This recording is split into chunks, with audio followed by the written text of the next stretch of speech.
And we talked about how reservoir water can be used to drive turbines in a hydroelectric power plant to generate hydropower. Now, here what typically happens is the reservoir is at a higher elevation, and then you have a very big, thick diameter pipe which brings the water, and this head difference, this potential energy that you had because the reservoir water was at a higher level, that gets converted to electrical energy through the mechanism of running of turbines. So this big pipe here, which brings the water all the way up from the reservoir down to the turbines, those are called penstocks.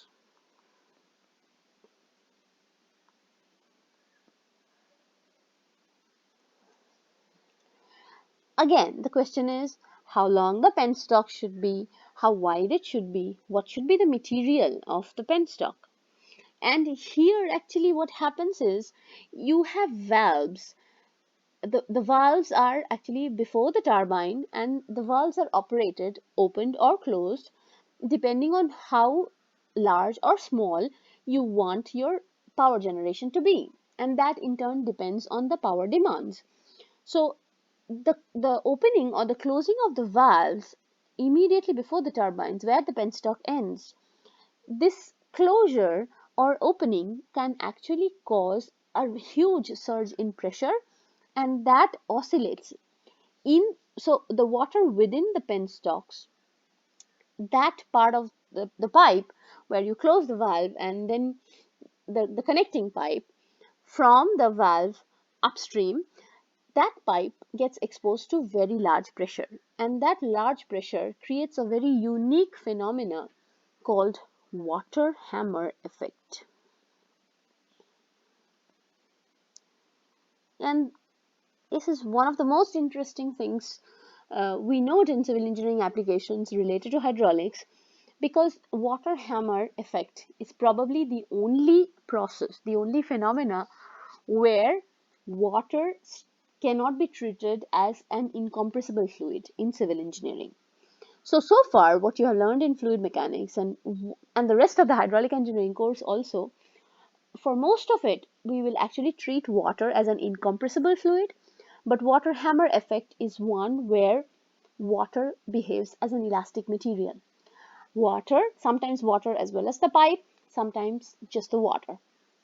So we cannot therefore ignore the compressibility effects, and that's a very unique process. We are going to learn about this, how long or how long you should take to open or close these valves.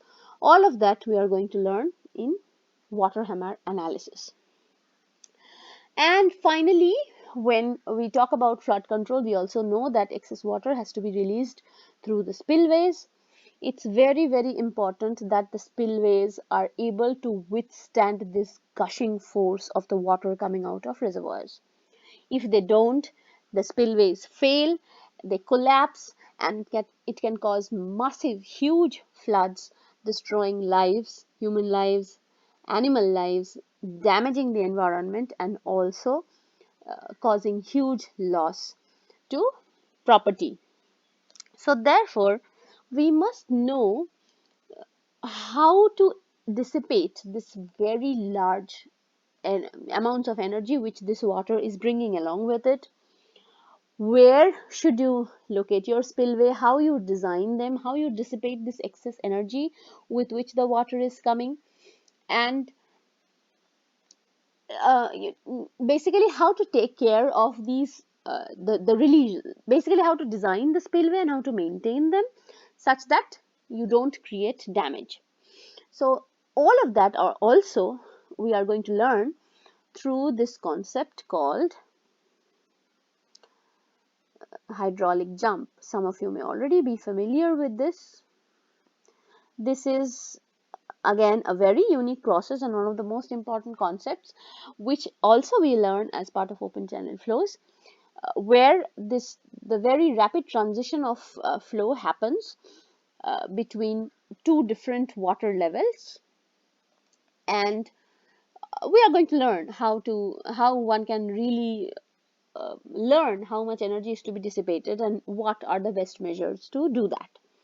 So With all this in mind and related to flood control, we are also going to learn about one more topic towards the end of the course, which is called flood routing.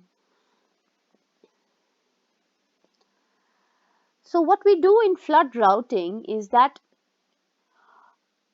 if let's say the dam was not there, you would have a very heavy spell of rainfall leading to very large depths of water in the river, flooding all these areas here and here along the embankments.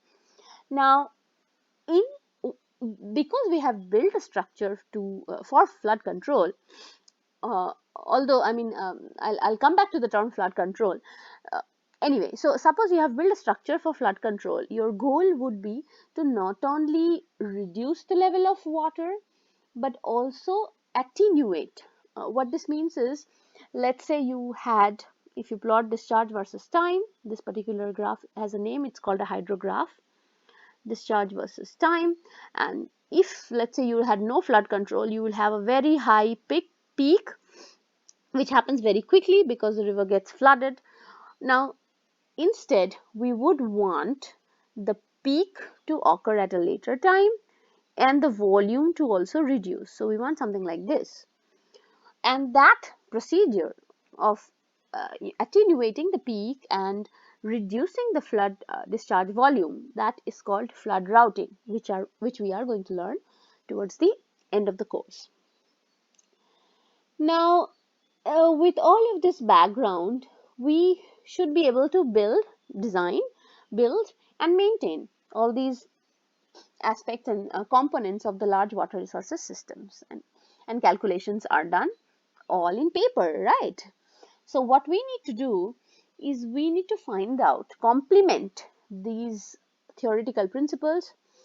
Well, when I say theoretical, it's not theory, it can be empirical principles also, but they're all on pen and paper, and we need to see how applicable they are to the real life. And for that, we need to build physical models in the laboratory. And so what should be the principles by which we can translate what we learn in the laboratory? So, for example, this whole catchment that you see, the entire watershed that you see, I can actually make a miniature version of this, a miniature version of spillway, a miniature version of irrigation canal, a miniature version of the penstock, miniature version of the water supply network. All of this I can actually make a miniature version and create in the lab. Whatever results I now have on the lab after performing experiments in that setup, can I directly translate that to real life, to this big watershed? No, there are some laws of similitude. There are some principles that we need to learn such that whatever results we find in the lab, we can actually apply to real life.